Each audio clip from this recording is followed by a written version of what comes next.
Hey guys, welcome back to Triggered Precision Machine. Thanks for joining.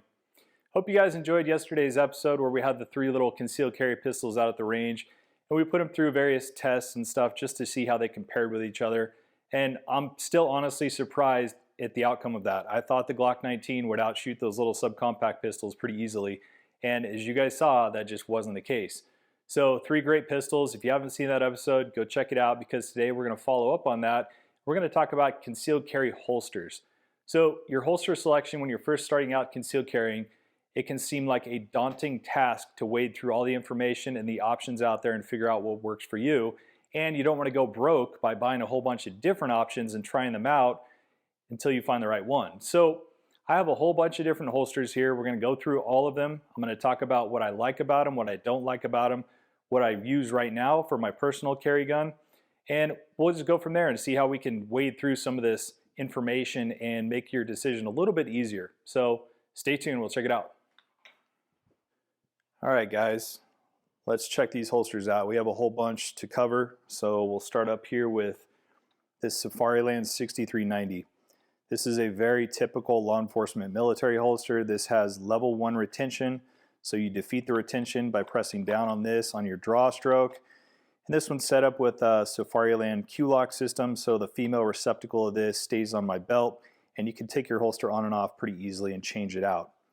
These are solid options. Safariland has a great reputation, and these are approved by a lot of law enforcement agencies, and a lot of agencies only allow you to use this holster just because of the robust retention mechanism up here. So next we'll check out an outside the waistband holster. So this one's made by Raven Concealment. This is set up for a Glock 17, so without a light on it, and it just goes through your belt loops and goes outside of your pants. And you can conceal this if you'd like by wearing an overcoat or a larger jacket or shirt to cover it up, but it's going to be exposed outside of your pants, so you have to figure out some other way to conceal if you choose to use this. I personally use this for hiking and stuff like that when I don't necessarily have to conceal a pistol, and it works pretty well for that. These are all very nicely made, and they're actually comfortable. That has a nice curve to conform to your side. So I use this at the 3 o'clock position on my hip, and it works pretty well. And here we are with another outside the waistband holster. This one is made by Black Point Tactical. This is another holster for my Staccato 9mm. It's set up for a Streamlight TLR2, and it's a great holster. These Black Point Tactical is an incredible company, great attention to detail. All the hardware is top notch. The build quality and construction is top notch, and I have nothing bad to say about this at all, except it takes a while to get a holster from Black Point, or it used to. I'm not sure if they've ramped up production nowadays, but I think it took me probably close to 8 to 10 weeks to get this one right here. And you can choose your different colors of Kydex, and there's a whole bunch of different options as far as the belt clips go, but great product. Really like Black Point Tactical, and I'd have to say that this is probably the best quality outside the waistband holster here on this table. And moving on to another favorite. This is another outside the waistband holster set up for an M&P 2.0 with a Streamlight TLR. And this is made by Odinworks, and another excellent quality holster. So I would say the fit and finish is not quite up to Black Point Tactical, but Odinworks can get you these holsters much faster. So if you're in a hurry, this might be a consideration. And you have an adjustment right here for the retention on the pistol as well. And these are plastic outside the waistband loops, and it's got a real nice curve that conforms to your body. So very, very comfortable holster to wear. Then we'll move on to the first of several hybrid holsters. So this is a crossbreed holster. This is set up for my Glock 20 10mm with a light on it. I've only used this a couple times, but these crossbreed holsters are fantastic, especially the crossbreed mini tuck and crossbreed super tuck, which we'll get into in a second. This one's set up for outside the waistband carry, and I bought it specifically for hiking out in the backcountry with the Glock 20 10mm loaded up with bear rounds. So excellent quality. Crossbreed is a fantastic company to work with, awesome customer service, and a great product. And just want to make sure you guys know I am not sponsored in any way by any of these companies. This is just My personal opinion on these, I paid for all these with my own money, and we're looking to save you guys some time, money, and heartache by going through these, and I'm giving you some of the pros and cons and what I've learned through my journey of holsters here. So here is one of my all-time favorite inside the waistband holsters. I still use this one a lot. This is a crossbreed mini tuck. So you have the two outside belt clips there, and this slides inside your pants, and you have perfect concealment, and it's super comfortable to wear. The leather feels nice against your skin. It has a decent amount of retention. You can adjust the retention by heating the kydex here in the trigger guard, and you can press down and give yourself a little bit more retention there. But when your body is pushing on the leather like that, it actually increases the retention in the holster. So excellent holsters. This one's for a 43 or 43X with a red dot on top, and I use these a lot. So in addition to Glocks, since we've been covering Glocks so much, I also carry some other stuff on occasions. I have a Smith revolver, a Smith & Wesson M&P, and some other stuff that I like to play around with. But this is the first of the leather outside the waistband holsters I have. This one's full leather, and this is set up for a Smith & Wesson Airweight 357 revolver. So very simple, attaches to your belt loops, and it's got a pretty small signature, so it's fairly easy to conceal under a cover garment, a big baggy shirt, a sweatshirt, or something like that. And now we'll move on to another crossbreed holster. This is the Super Tuck, and this one's set up for a Glock 19 or Glock 17. It'll fit both without a light, obviously, and this one's been through its paces. This one has been well worn and used, and it's kind of nice.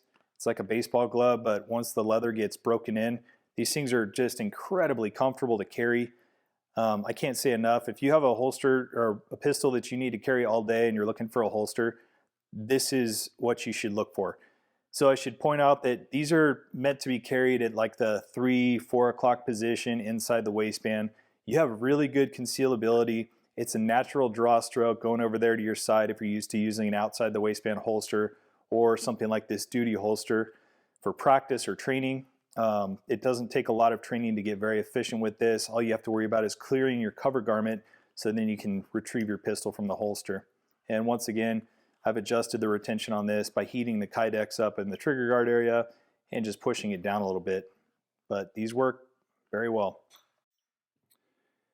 And here is another option for carry. This is another holster for my Smith Airweight, and this one's set up for ankle carry. It's made by Galco and hasn't been used a whole bunch, but used it a little bit. And you just wrap that around your ankle above your boot and usually put it on your opposite dominant side ankle. So if that makes sense. So if you're right-handed, you're going to put it on your inside of your left ankle. So it'd be facing like that. So then you can retrieve the pistol with your shooting hand. So it'd be my right hand in my case. And that's how it's set up. These are great for when you can't conceal around your waistband. So if you're wearing like a suit or some other type of clothing that won't conceal either inside the waistband or outside the waistband, this is a great option, especially if you're going somewhere fancy or something. All right, and here we have another crossbreed holster. This one is fairly new, as you can see. It's only had a pistol in it a couple times.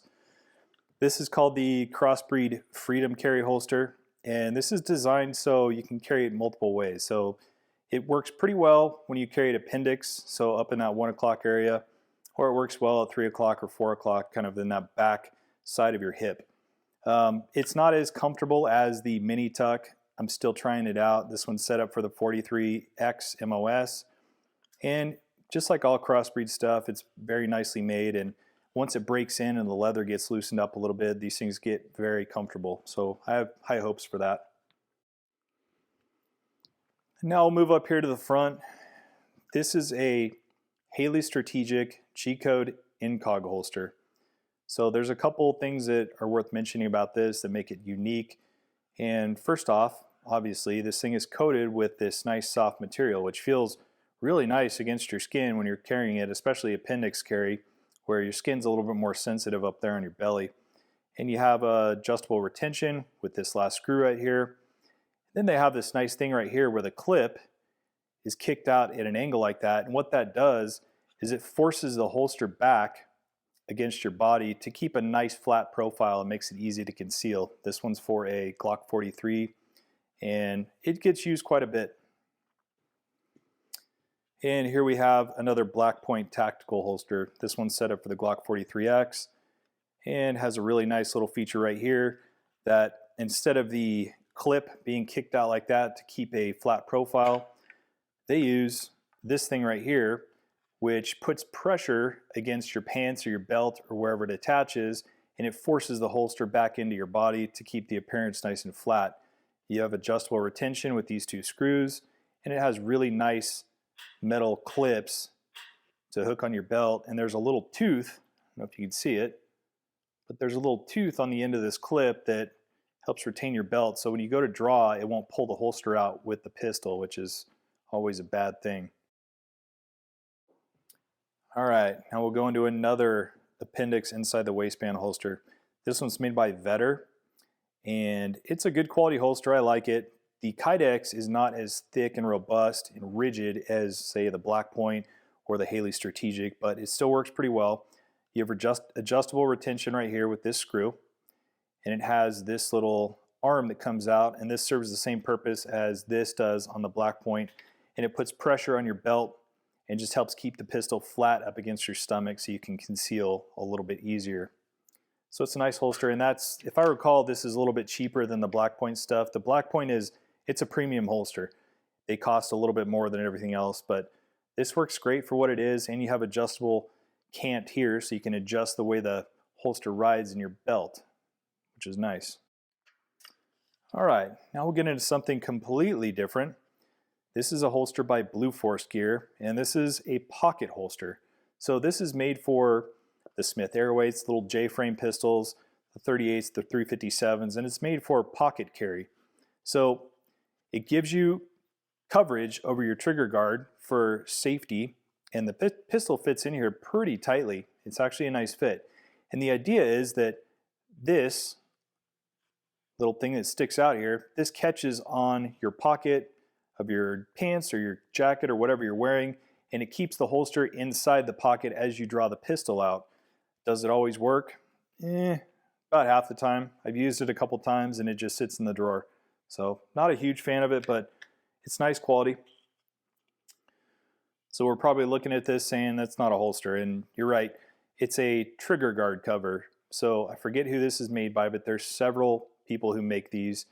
You can find them on eBay, Amazon, Etsy, and it's just a simple piece of Kydex that's formed around the trigger guard, and it protects the trigger so you don't have to worry so much about an accidental discharge if you choose to pocket carry one of the micro or subcompact pistols. So the idea is you can tie this onto like a belt loop or something like that. I use this in a chest pack traditionally, and I'll just tie this onto the Somali webbing inside of the chest pack and then slide this onto my pistol and put the pistol in the pack. And that way when you pull the pistol out, this stays in the pack, it's attached to the MOLLE webbing, and you have a less chance of a negligent discharge or something by just having a pistol floating around in there with an open trigger. So it's a nice little added bit of comfort and safety. All right, guys, so we talked a lot about a whole bunch of different variations of holsters. We have a duty holster up here. We have some outside the waistband holsters here. We have a hybrid outside the waistband holster that is half leather, half Kydex. Then we get down to our inside the waistband holsters. We have the crossbreed that's again half leather and half Kydex. We have a full leather revolver holster, another crossbreed hybrid, an ankle holster, another variant of a crossbreed hybrid that's made for appendix carry. And then we have our dedicated appendix carry holsters up here, these three. Then we have our kind of specialty holsters. All right, guys, another consideration when we're talking about concealed carry is the question whether or not you should carry an extra magazine. And my answer to that is it depends. It is completely situationally driven. It's body type driven. It's a personal preference, whatever makes you feel comfortable. So if you can carry an extra magazine comfortably and it doesn't affect your day-to-day life, then that might be a good option for you. Having more ammunition than you need is never a bad thing. So I typically don't though, just because I feel comfortable with the 16 rounds I carry in the 43X. But there's a bunch of good options out there for carrying a concealed magazine. This one's made by Black Point, and it attaches to this little mini wing holster here and rides up front at the 1 o'clock position, appendix carry inside the waistband, and you have really good concealment. You have an extra 15 rounds on tap, and it's still pretty comfortable. And now here we have a hybrid holster. This one's made by Crossbreed, obviously. This is set up for a Glock 43 type magazine, and it has the one belt clip there to keep it from riding too far down in your pants. This is set up for inside the waistband carry. And like I mentioned before, these leather holsters, these hybrid holsters, once they get broken in and the leather's nice and soft like this one, they get extremely comfortable to carry. You don't even notice they're there. It's very, very nice. So here's a Crossbreed option. All right, guys. And finally, we come to these two options by Snake Eater Tactical. So this one, the black one, is set up for outside the waistband carry, or you can put it on an attack vest. It has MOLLE on the back of it. This is just a Velcro belt loop that holds pretty tight. Then it's got like a Hypalon material on the inside of it, and this elastic that gives you really good magazine retention. So these are a pretty cool option for outside the waistband. And then you have the inside the waistband version. This one's entirely constructed of elastic, so it has a good grip on the magazine. And then you have this elastic loop here, so you slide this inside your waistband, and then this attaches to your belt on the outside of your pants, and away you go. All right, it's worth taking a second to talk about some of the differences in my experiences with inside the waistband holsters. So we have two predominant ways of carrying inside the waistband that are popular these days. We have appendix inside the waistband, which is right up here at that 1 o'clock part. And then we have our 3 o'clock and 4 o'clock. So it all depends on your body type, where you're going to carry it back here. I prefer more towards the 4 o'clock area. I can conceal very well back there. And like I mentioned before, it's a very natural draw stroke to get the pistol out once you clear your cover garment. That being said, some of the pluses and minuses to the two methods of carry. So the biggest benefit to carrying appendix is the accessibility that you have when you're in a seated position. This holster is right there. It's easily accessible. So if you're going to be sitting in a vehicle for a long time or sitting in a chair in an event for a long time, this is going to give you the fastest and easiest access to your weapon. So on the other hand, these are not as comfortable to carry as an inside the waistband holster back in that hip area. They dig into your stomach, and even skinny guys, when you sit down, your stomach wants to fold over the top of the pistol, and it's just very uncomfortable. But holsters like this, they do a good job of kind of mitigating the comfort issue. And once again, it's important to have a comfortable holster because it's going to make you want to carry more.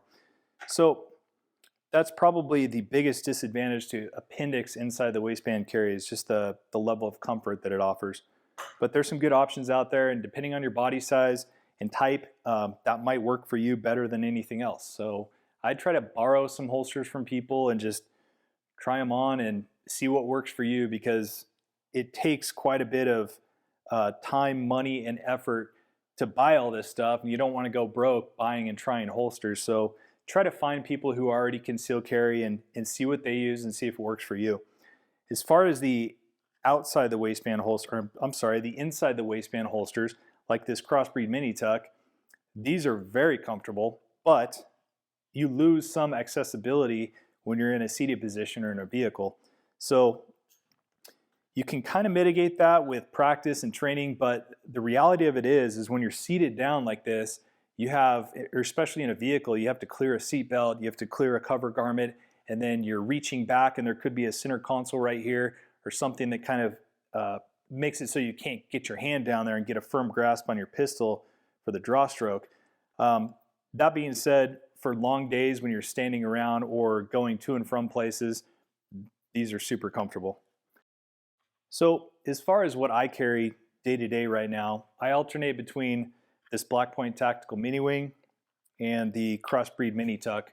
And these are both set up for my 43X that we shot yesterday. So the reason I go back and forth is, once again, it's situationally dependent. So if I'm going to be in a seated position or driving for a long period of time, I'll probably choose this because it gives me faster and easier access to my pistol. And for just day-to-day stuff, I usually choose the Crossbreed Mini Tuck. And that's just because the comfort level is unlike anything I've ever had in a holster before, and you don't even know it's there.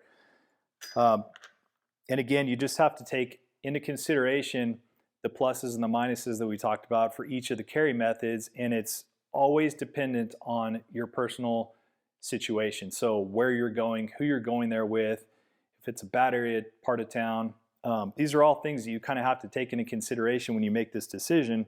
And I think it's good to have choices.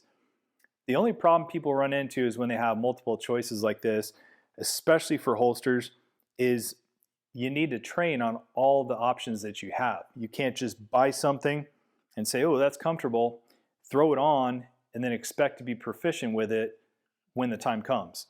It doesn't work like that. So you have to make time to train with all the options that you are going to use. And if you have something that you're not going to use, there's a pretty good secondhand market to sell this stuff. You don't lose a ton of money if you keep it nice. And there's plenty of people out there like you and me who want to try this stuff and they don't want to pay full price for it, but they'd be willing to give you something for it so it doesn't just sit in a drawer and collect dust for the rest of your life. But I hope that was beneficial to you guys. That kind of wraps up this little concealed carry talk that we've had. A lot of comments we've had in the last couple of days regarding this was just a Glock video, but Glocks are extremely popular, and that's kind of why I chose those 3 pistols for that video yesterday.